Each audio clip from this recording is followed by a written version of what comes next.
Have you ever seen 9,400 gallons of neon red fire retardant obliterate a pristine white stucco McMansion? I have. And the absolute best part? The woman who owned that house had to pay the $65,000 aviation bill for the privilege. But I'm getting ahead of myself. You need to understand how we got to the point where a commercial aircraft was bombing a suburban cul-de-sac. My name is Jack, and about a year ago, I made the questionable life choice to buy a house in Santa Clarita, California. If you don't know Santa Clarita, it's a sprawling suburb north of Los Angeles that has two defining characteristics.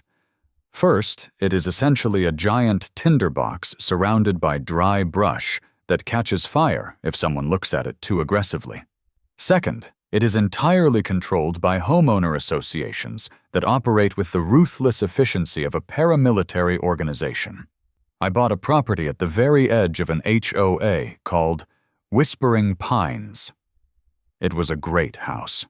3 acres of land, a massive garage that I planned to convert into a workshop. It was my dream setup, but there was a catch, and it was a big one. My backyard ended where a massive, steep, bone-dry canyon began. When the Santa Ana winds kick up in late summer, blowing 50 miles an hour through that canyon, it literally feels like you're standing in front of a blast furnace. I work remotely as a software engineer. I deal with logic. I look at risks, and I mitigate them. The risk of my house turning into a pile of white-hot ash was unacceptably high.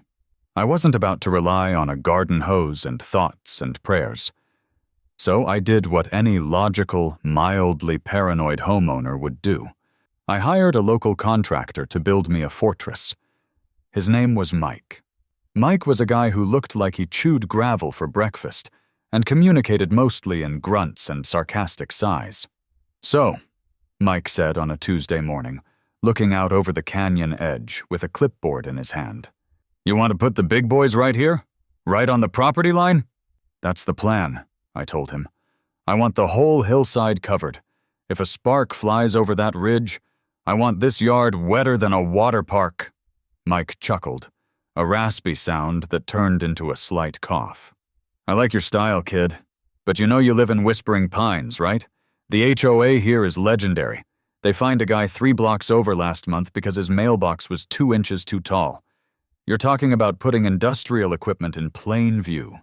"I read the CC&Rs," I said, crossing my arms. "The covenants, conditions, and restrictions. There is a whole lot of nonsense in there about what colors I can paint my trim, what kind of grass I can plant, and where I can park my car. But there is absolutely nothing in there that regulates emergency fire suppression equipment on a private lot." Mike grinned. He had a gold tooth that glinted in the harsh California sun. "All right then. It's your funeral. Let's pour the concrete." For the next week, Mike and his crew worked like dogs. They poured 2 massive concrete pads right on the edge of the canyon. Then, the flatbed truck arrived. It was a beautiful sight. 2 massive, 5,000-gallon, heavy-duty polyethylene water tanks. They were hooked up to a high-pressure commercial diesel pump and a manifold system that fed into 6 industrial sprinkler cannons positioned around my roof and property line. But here is the kicker. Because they were designated as emergency fire equipment, they came straight from the manufacturer in their standard high-visibility color: blinding, construction zone, neon orange. "Mike," I said, handing him a cold Gatorade as we stood back and admired the sheer, aggressive ugliness of the installation. "You think they're gonna hate the orange?" Mike cracked the plastic bottle, took a long swig, and wiped his forehead with a dirty rag. "Buddy, they're gonna have a literal aneurysm. I'm talking full-blown foaming at the mouth meltdown. It's gonna be beautiful." We didn't have to wait long. It was day 3 of the installation. Mike was finishing up the pipe fittings to the diesel pump when the unmistakable sound of high heels clicking furiously against the pavement echoed up my driveway. I turned around. Enter the villain of our story. Her name was Brenda. She was the president of the Whispering Pines HOA. She possessed the kind of haircut that instantly communicated she wanted to speak to the manager, the CEO, and the board of directors of your existence. She was clutching a thick 3-ring binder to her chest like a shield. "Excuse me," Brenda yelled, not even bothering to introduce herself. She marched right past my "No Trespassing" sign and stopped 10 feet from the tanks, staring up at them in absolute, unadulterated horror. What in God's name are those monstrosities? "Good morning to you too," I said mildly, leaning against the fence. "They're water tanks, for fire suppression." Brenda's face turned a shade of red that almost matched the tanks. She aggressively flipped open her binder, violently turning laminated pages until she found what she was looking for. "This is a violation, a massive, egregious violation of Section 4, Paragraph B of the Community Aesthetic Guidelines. All exterior structures must conform to the approved community color palette. Those are neon orange. They're high visibility," I corrected her. "Standard for emergency equipment, like fire hydrants. You don't paint fire hydrants equestrian beige, Brenda." "How do you know my name?" she snapped. "You sign the threatening newsletters they leave on our doors," I pointed out.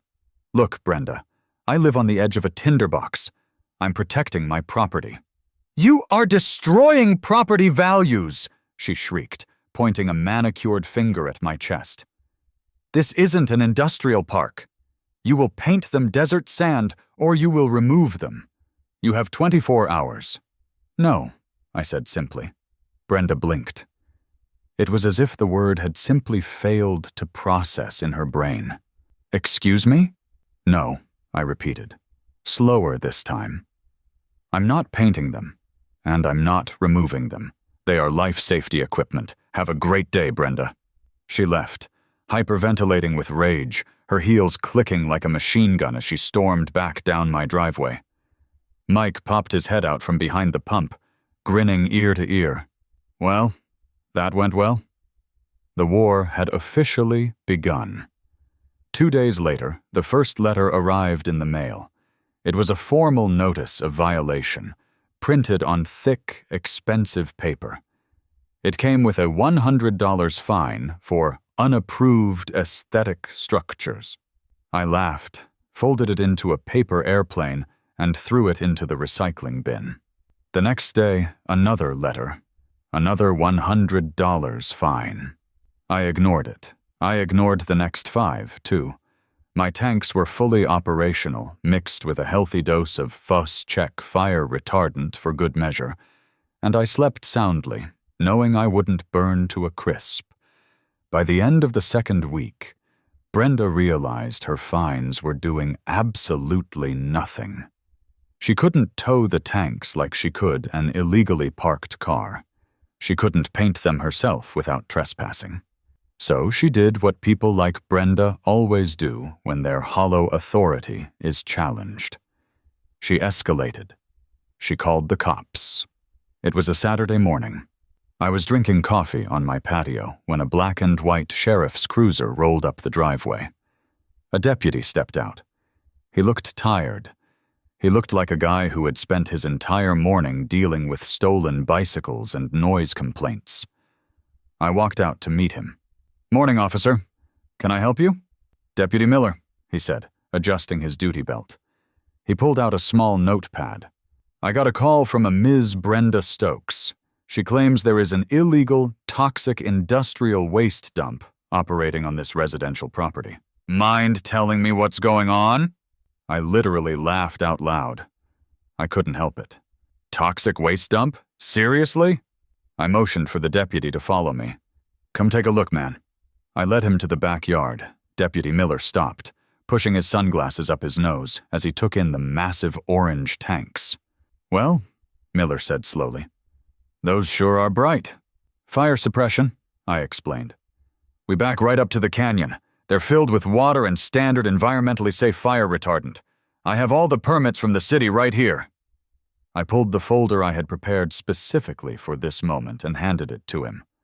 Miller flipped through the permits. He looked at the pump. He looked down into the dry, terrifying expanse of the canyon. Then he looked at me and sighed. "You know, my brother lost his house in the Paradise Fire a few years back," Miller said quietly, handing the folder back. "If he had a setup like this, he might still have a living room." "Exactly," I said. "Brenda from the HOA doesn't like the color." Miller rolled his eyes so hard I thought he might pull a muscle. "This is a civil issue. I'm a peace officer, not a neighborhood interior decorator. I'm gonna go tell Ms. Stokes to stop wasting police resources. Nice setup, by the way." "Thanks, Deputy." I watched him drive down the street and pull up to Brenda's pristine, obnoxiously large white house. I couldn't hear what he said to her, but I could see her arms flailing wildly in the air before he simply got back in his car and drove away. Strike one for Brenda. But a Karen scorned is a dangerous thing. A few days later, she decided to bring out the big guns. If the police wouldn't help her, she would go to the people in charge of safety. She called the fire marshal's office, claiming my tanks were a structural hazard, unpermitted, and a danger to the community. This was a massive, critical mistake on her part. A red Los Angeles County Fire Department SUV pulled up to my house. Out stepped a veteran fire marshal named Captain Harris. He was an older guy with a thick mustache and eyes that had clearly seen way too much destruction. I took him to the back. I explained the system. I showed him the manifold, the diesel pump, the sprinkler array, and the mixture ratio in the tanks. Captain Harris didn't just approve of it. He was practically giddy. "Son," Captain Harris said, slapping the side of the orange tank, "this is one of the most proactive, brilliant defensive setups I've seen on a private residence in 20 years. Do you have any idea how fast a canyon fire moves up a slope like that?" "Fast enough that I don't want to find out," I replied. "Damn right," he said. He pulled a clipboard from his truck. "The HOA lady who called this in, she tried to tell me you were hoarding illegal chemicals. I'm going to write you an official certification right now. This document states that this system is categorized as critical life safety equipment under local fire codes." He signed the paper and handed it to me. "Keep that safe. Nobody can make you take this down. In fact, interfering with this equipment is a huge problem." I took the paper. I felt a slow, malicious grin spreading across my face. I knew exactly what I needed to do. I went back inside, booted up my computer, and typed out a formal, certified letter to the Whispering Pines HOA Board of Directors. Attention, Brenda Stokes. I attached a copy of the fire marshal's certification. The letter was very simple, very polite, and legally ironclad. To the board, enclosed, is the official certification from the LA County Fire Marshal designating the water tanks on my property as critical life safety equipment. Under California law, this equipment is active fire protection infrastructure. Any further fines regarding this equipment will be considered harassment. Furthermore, any attempt to tamper with, alter, or remove this equipment is strictly prohibited by law. Do not touch them. Regards, Jack. I sent it certified mail. I wanted a signature. I wanted absolute proof that she received it and understood it. The next afternoon, my phone buzzed. It was a text message from an unknown number. "Your ridiculous little piece of paper means nothing. HOA bylaws supersede your paranoid delusions. The board has voted. You have until Friday to drain and remove those eyesores, or we will hire a crew to do it for you and bill you for the labor." I stared at the text. I took a screenshot and backed it up to 3 different cloud servers. Brenda was drunk on power. She honestly believed that the rules of her little suburban fiefdom were more powerful than state law. She was about to find out exactly how wrong she was, but I didn't realize how quickly the universe was going to test that theory. Because Friday wasn't just the deadline Brenda set. Friday was the day the Santa Ana winds returned. Friday morning hit like a blow-dryer set to high and shoved directly into your face. By 8 a.m., it was already 102 degrees. The humidity was basically -0, and the Santa Ana winds were screaming through the canyon behind my house like a freight train. I'm sitting at my desk, trying to code, but I literally can't focus. The air inside the house feels thick, electric, and anxious. I keep refreshing the CAL FIRE incident map on my second monitor. Suddenly, an alert flashes red across the screen. Canyon fire. It started 2 miles away, but with 50-mile-per-hour wind gusts, 2 miles is nothing. It's moving fast. I can already smell the smoke seeping through the weather stripping. It smells like burning sage and pure panic. I go to the kitchen to grab some water and check my evacuation go bag. Then, my phone buzzes on the counter. It's not an emergency alert from the county. It's a Ring camera notification. Motion detected at the canyon perimeter. I open the app. I expect to see a coyote, or maybe a massive tumbleweed blown against the fence. Instead, I see a Karen in her natural habitat, actively committing a felony. It's Brenda, and she brought backup. Her husband, a guy who looks like his name is definitely Todd, and who exclusively wears pleated khaki shorts and boat shoes, is standing next to her. He's holding a pair of heavy-duty, bright yellow bolt cutters. I watch in absolute paralyzed disbelief through the glowing screen of my phone. The wind is whipping Brenda's aggressive bob haircut into a complete frenzy. She points a manicured finger at the heavy chain and padlock securing the primary discharge valves on my massive orange tanks. Todd hesitates. I can see him looking around nervously, probably realizing that breaking and entering isn't covered in the HOA bylaws. But Brenda yells something at him. I can't hear the audio over the roar of the wind on the microphone, but her body language screams, "Do it, or I'm taking the Lexus in the divorce." Todd snaps the bolt cutters shut. The padlock drops to the concrete pad. My heart literally stops. "No," I whisper to the empty kitchen. "No, no, no, no, no." Brenda doesn't even hesitate. She steps up to the primary 5-inch dump valve on the first tank. This valve isn't meant for the sprinklers. It's meant for rapid draining in case of a chemical imbalance or a structural failure of the tank itself. She grabs the heavy metal lever with both hands and yanks it downward with all her body weight. A geyser of neon red, Phos-Chek-infused water violently erupts from the base of the tank. It blasts Todd right in the shins, knocking him backward into the dirt. 5,000 gallons of pressurized, life-saving liquid aggressively floods the concrete pad, washing over the retaining wall and cascading uselessly down into the dry canyon dirt below. She doesn't stop there. She marches over to the second tank. Todd is still on the ground, scrambling backward from the expanding puddle of red sludge, but Brenda hauls down the second lever. Another massive explosion of red fluid. 10,000 gallons. My entire defense system, gone. Drained into the dirt in less than 40 seconds. I bolt out the back door, sprinting across the yard. The heat hits me like a physical wall, but the adrenaline in my veins is burning hotter.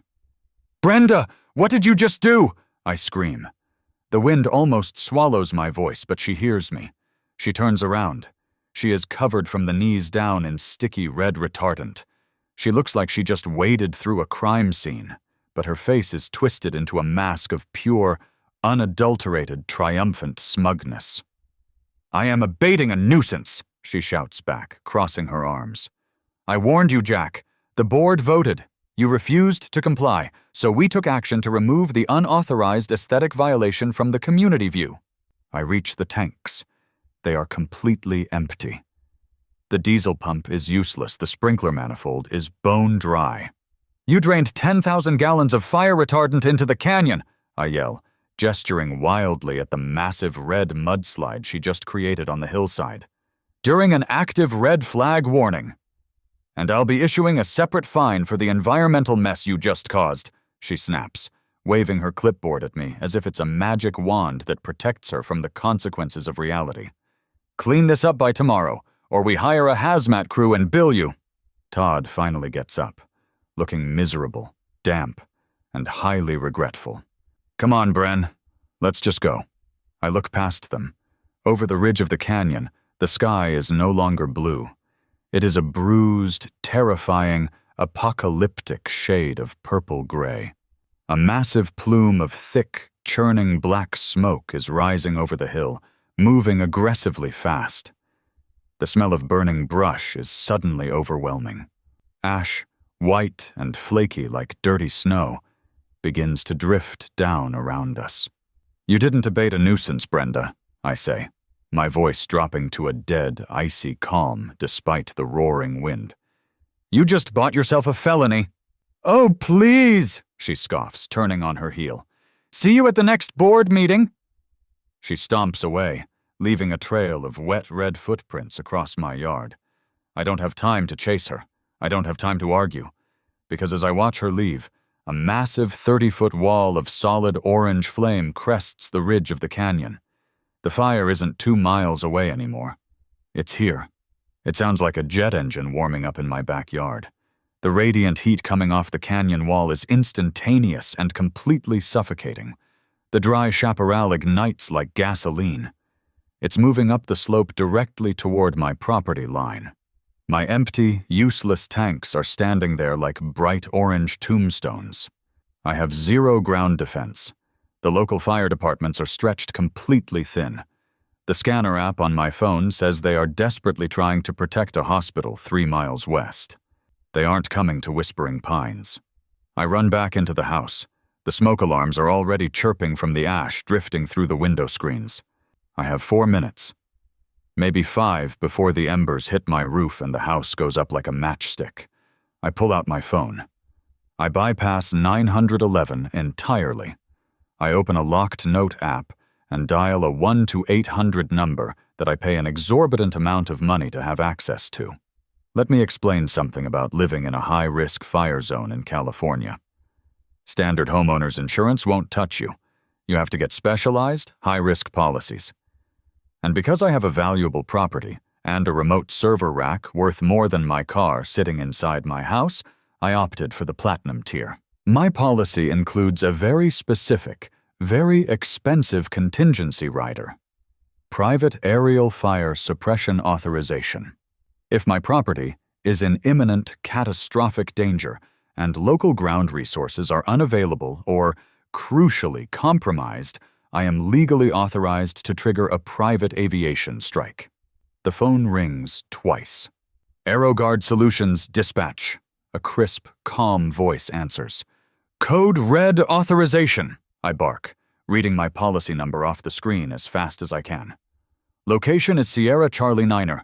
Ground defenses have been fully compromised and disabled. Fire is cresting the immediate perimeter. I need aerial support immediately.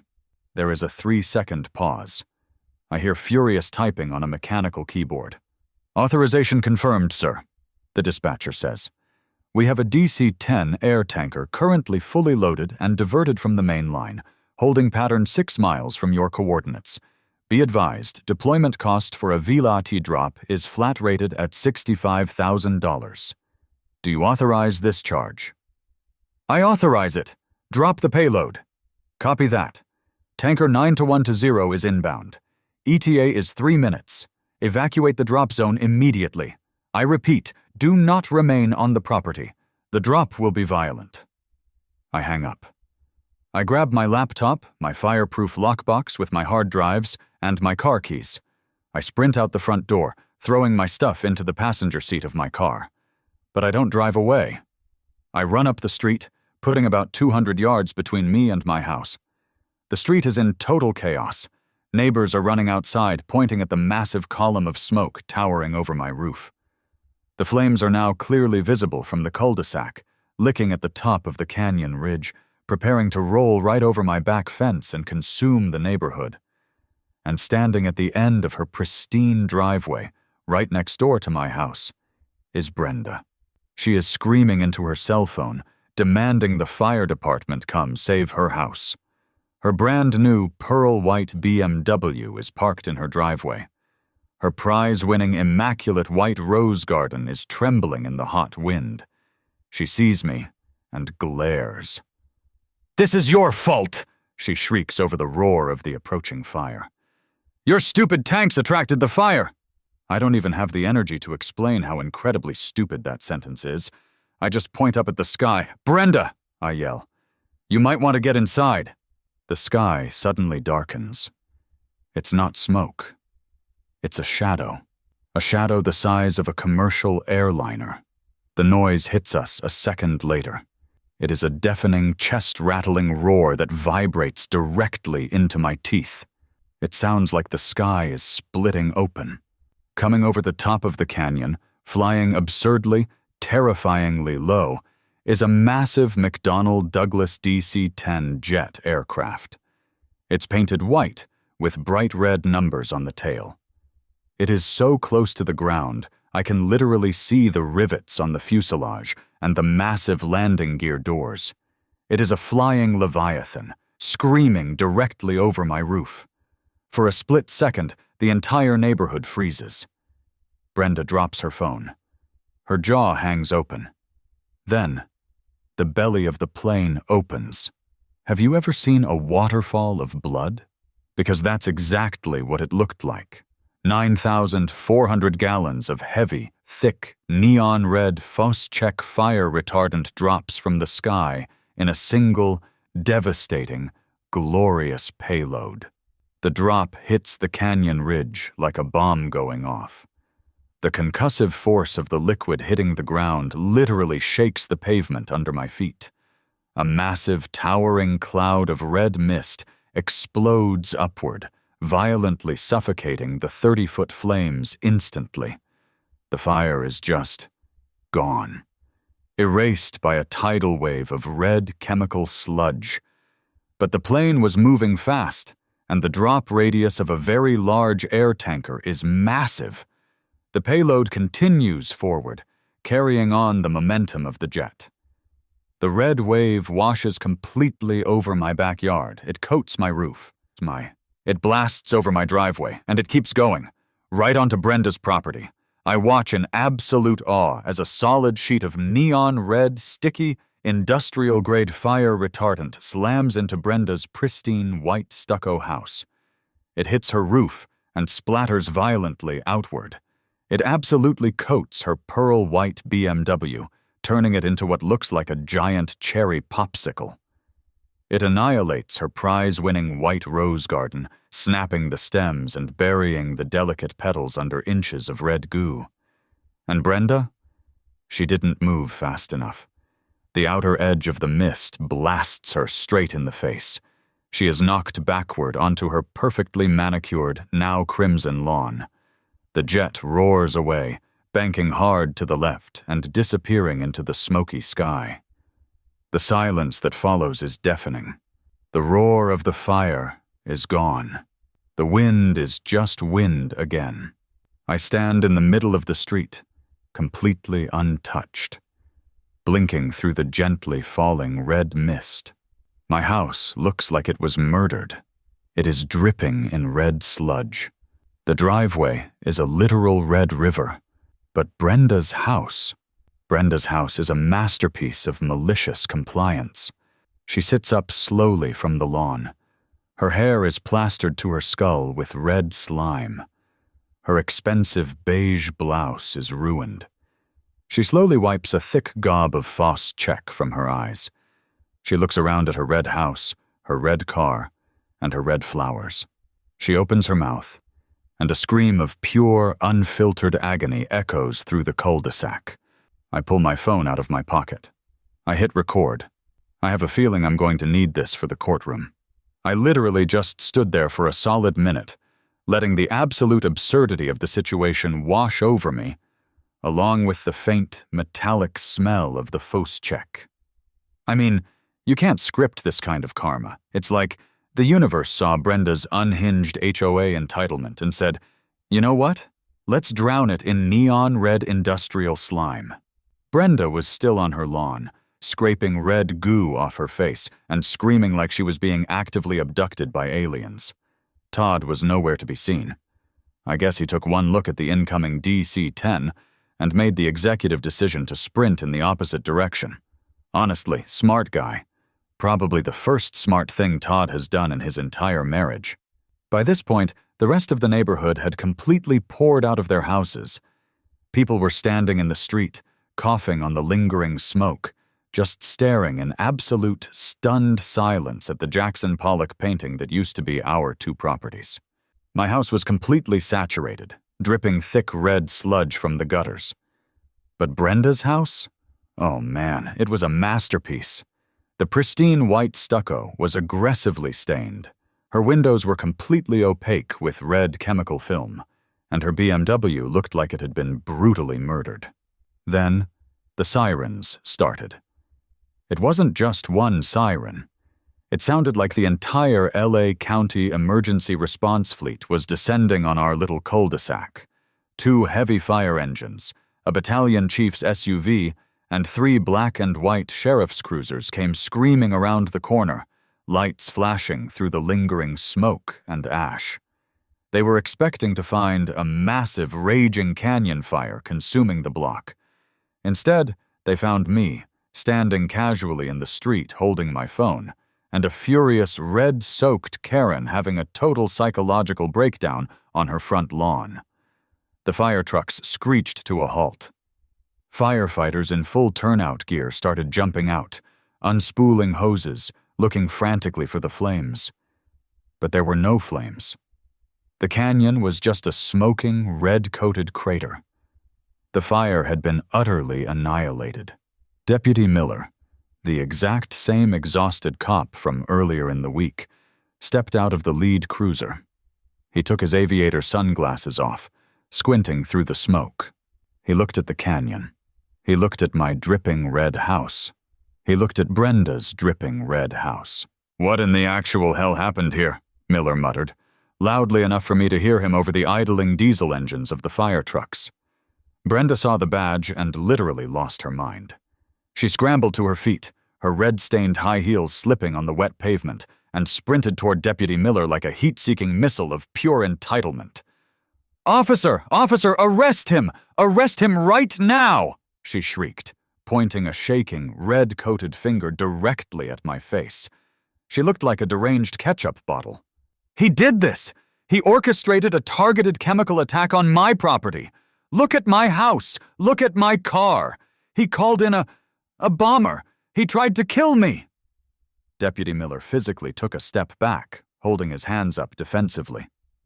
"Ma'am, calm down. A chemical attack. The dispatch said there was a massive brush fire breaching the perimeter." "There was a fire!" Brenda yelled, completely hysterical now.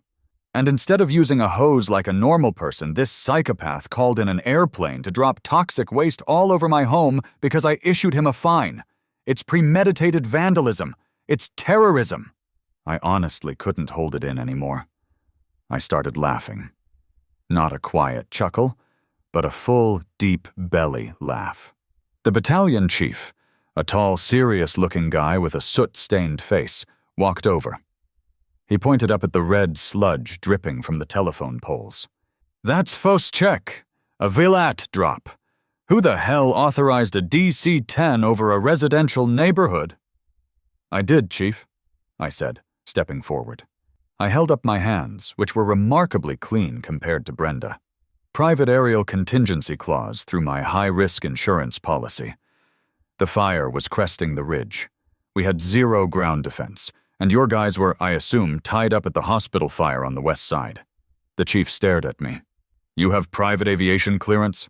Do you have any idea how much a drop like that costs?" $65 grand, I said casually. "Flat rate." Brenda gasped loudly, dramatically clutching her ruined red-stained collar. "See? He admits it. He spent $65,000 just to vandalize my property. Arrest him!" Deputy Miller sighed, putting his hands on his duty belt. He looked exhausted on a cellular level. "Jack, I know we talked a few days ago about your tanks, and the fire marshal cleared them. Why didn't you just use the ground system? Calling in an air tanker is an extreme nuclear option, man." "I would have loved to use the ground system, Deputy," I said, my voice dropping the humor and getting dead serious. "I literally built it for this exact scenario. But unfortunately, my system was completely compromised." "Compromised?" the chief asked, frowning. "How?" Someone drained them, I said, staring directly at Brenda. All 10,000 gallons into the dirt, about 4 minutes before the fire hit the ridge. Brenda's face, beneath the layer of red sludge, suddenly went extremely pale. She opened her mouth, closed it, and then stood up completely straight, puffing out her chest. I was abating a nuisance, she declared loudly, doubling down like only a true HOA tyrant could. She looked directly at the police officer, completely confident that she was in the right. The tanks were a violation of the aesthetic guidelines. The board voted. He refused to comply. My husband and I were legally executing an HOA mandate to remove unauthorized equipment from the community view. Deputy Miller stared at her. The fire chief stared at her. I think even the firefighters holding the hoses stopped and stared at her. It was, without a doubt, the most aggressively stupid confession I had ever witnessed in my entire life. Wait, Deputy Miller said slowly, holding up a hand. Let me get this straight. You drained his fire tanks? Today? Yes, Brenda said proudly, crossing her arms. And I'll be billing him for the environmental cleanup. Ma'am, the fire chief said, his voice terrifyingly quiet. Did you drain those tanks during the active red flag warning? I don't care what color the flags are, Brenda snapped. The bylaws clearly state— Brenda, I interrupted, pulling my iPad out of my evacuation bag. I tapped the screen and pulled up the Ring camera footage from 30 minutes ago. I held it out so Miller and the chief could see. Here's the 4K footage, time-stamped. There's Brenda and Todd cutting the locks with bolt cutters and draining 10,000 gallons of fire retardant into the canyon. As you can see, the smoke plume from the approaching fire is already visible in the background. They watched the video. The chief's jaw literally clenched so hard I thought his teeth were going to shatter. Deputy Miller just closed his eyes and let out a long, slow breath. Ma'am, Miller said, turning to Brenda. The exhausted, friendly neighborhood cop demeanor was instantly gone. He was all business now. Turn around and place your hands behind your back. Brenda blinked. What? No, you're not listening to me. I'm the president of the HOA. He broke the rules. He ruined my house. Brenda Stokes, Miller said, his voice booming across the street. You are under arrest. For what? She shrieked, backing away. California Penal Code Section 148.4, the fire chief recited, stepping forward, absolutely furious. Tampering with, breaking, or removing any fire protection equipment, fire protection installation, or fire alarm apparatus. Doing so during an active fire emergency that results in the potential loss of life or property elevates it immediately to a felony. It was an aesthetic violation, she screamed, physically resisting as Miller grabbed her wrist. It was a felony, Miller corrected her calmly, whipping out his handcuffs. You deliberately disabled critical life safety infrastructure during a state of emergency. You're lucky this guy had a backup plan, or this entire neighborhood would be a pile of ash right now, and you'd be looking at manslaughter charges. The sound of the ratcheting metal cuffs clicking tightly around her wrists was, I am not exaggerating, the most beautiful sound I have ever heard in my life. It was like a symphony of malicious compliance. Brenda was thrashing, screaming about lawyers, screaming about property values, and screaming about the paint on her BMW, completely ignoring the fact that if she hadn't touched my tanks, none of this would have happened. Miller marched her toward the cruiser. She was slipping in the red sludge, ruining the upholstery of his back seat as he shoved her inside. He slammed the door, cutting off her unhinged shrieking. Todd, who had magically reappeared from wherever he was hiding, stood on the sidewalk, looking absolutely terrified. Deputy Miller pointed a finger at him. You, stay right there. We'll be talking about accessory charges in a minute. The chief turned to me. He looked at my house, then at the devastated canyon. Your insurance company is going to have a heart attack over that bill, kid. Oh, my insurance isn't paying for it, I said, a slow smile spreading across my face. Honestly, I have a feeling the HOA is going to cover this one. And that's exactly where the real legal annihilation began. Because getting Brenda arrested was just the appetizer. The main course was the financial ruin she had just brought down upon her own precious, dictatorial little regime. About a week later, the adrenaline had faded, and the real-world consequences started rolling in. The invoice from AeroGuard Solutions arrived via certified mail. It was a single sheet of paper with a very large, bold number at the bottom, $65,000, payable upon receipt. I didn't panic. I didn't even call my insurance company to file a claim. I mean, why should my premiums go up because of Brenda's felony? Instead, I called my lawyer. I handed him the invoice, the fire marshal's certification, the 4K Ring camera footage, and the police report detailing Brenda's arrest under Penal Code 148.4. My lawyer, a guy who specializes in property disputes, looked over the paperwork, watched the video, and actually started giggling, like a grown man in a suit giggling.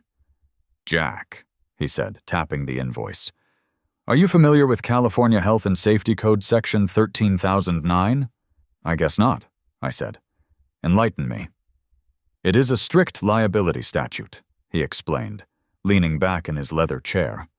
"It states that any person who negligently, or in violation of the law, sets a fire, allows a fire to be set, or, and this is the crucial part, willfully or negligently fails to maintain or interferes with fire protection equipment, is strictly liable for all fire suppression costs incurred by any agency or private entity in stopping that fire."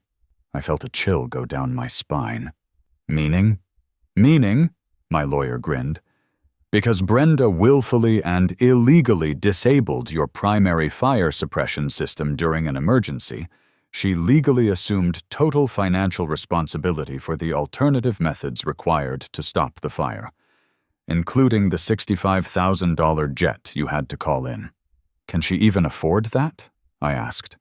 "Doesn't matter," he said, his eyes gleaming. "Because she wasn't just acting as Brenda Stokes, private citizen. She yelled it on camera, and she told the cops. She was acting in her official capacity as the president of the Whispering Pines HOA. She claimed she was executing a board mandate. Therefore, the HOA as a corporate entity is vicariously liable for her actions. We drafted a demand letter. It was a thing of absolute brutal beauty.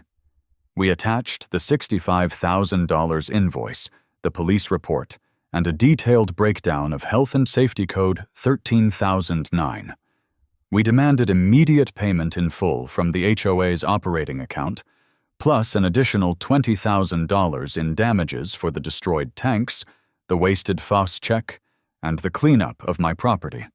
We sent it directly to the HOA's legal counsel. The emergency board meeting that followed was, from what I heard, the suburban equivalent of the fall of the Roman Empire. The entire neighborhood packed into the community clubhouse. Brenda wasn't there, obviously. She was currently out on bail, dealing with felony tampering charges, and her lawyer had explicitly forbidden her from speaking to anyone. The HOA's lawyer stood up in front of 50 furious homeowners and dropped the bomb. He explained the legal demand. He explained the strict liability statute. And then, he delivered the absolute death blow. "I contacted our master insurance policy provider," the lawyer said, sweating profusely, "to see if our liability coverage would pay the $85,000 demand. And," someone yelled from the back. "They denied the claim," the lawyer admitted, looking down at his notes. "Insurance policies do not cover intentional criminal acts committed by board members. Because Brenda was arrested for a felony, the policy is void for this specific incident." The room erupted. "So who pays it?" a woman screamed. "We do," the lawyer said quietly. "The HOA. We have $30,000 in the reserve fund. We will have to levy an immediate emergency special assessment of roughly $1,500 against every single household in Whispering Pines to cover the remaining balance and avoid a catastrophic lawsuit. We cannot win." It was a bloodbath. The homeowners completely revolted. The idea of paying $1,500 out of pocket because their tyrannical president decided to wage war on a guy's fire tanks was the breaking point. They didn't just vote to remove the remaining board members. They initiated a legal petition to completely dissolve the Whispering Pines Homeowner Association. It took a few months of legal wrangling, but without funds to fight it, the HOA simply collapsed inward like a dying star. The community was officially unincorporated. No more aesthetic guidelines, no more color palettes, no more busybodies with clipboards measuring grass height. As for Brenda, her life effectively imploded. She accepted a plea deal to avoid jail time for the felony. She got 3 years of strict probation, a permanent criminal record, and a court-ordered restitution mandate that forced her to personally pay back the HOA reserve funds she had squandered. The absolute cherry on top? Because the HOA was dissolved, there was no community fund to clean up the neighborhood. I hired a specialized power washing crew to blast the red fausse check off my house. It cost a few grand, which my lawyer successfully extracted from Todd's bank account in a separate civil settlement. But Brenda, with her massive legal fees and restitution payments, she couldn't afford the specialized chemical wash required to remove the baked-on industrial retardant. For the next 8 months, until she was finally forced to sell the house at a massive loss and move away in absolute disgrace, she had to live in a glaring, violently red house. Her dead, red rose bushes stood in the front yard like a monument to her own arrogance. Her ruined BMW sat in the driveway, a daily reminder of the time she decided to mess with the wrong software engineer. I kept my tanks, of course. I bought new valves, refilled them, and painted them the exact same blinding, high-visibility neon orange as before. But honestly, I didn't wash all the red off my property. I left a massive crimson splatter right on the side of the wooden fence facing the street. I sealed it with clear coat. It's a trophy. A permanent reminder that when you try to use arbitrary rules to bully people into submission, sometimes the universe answers back with a commercial aircraft and 10,000 gallons of malicious compliance. Have fun with this one. It's a ride.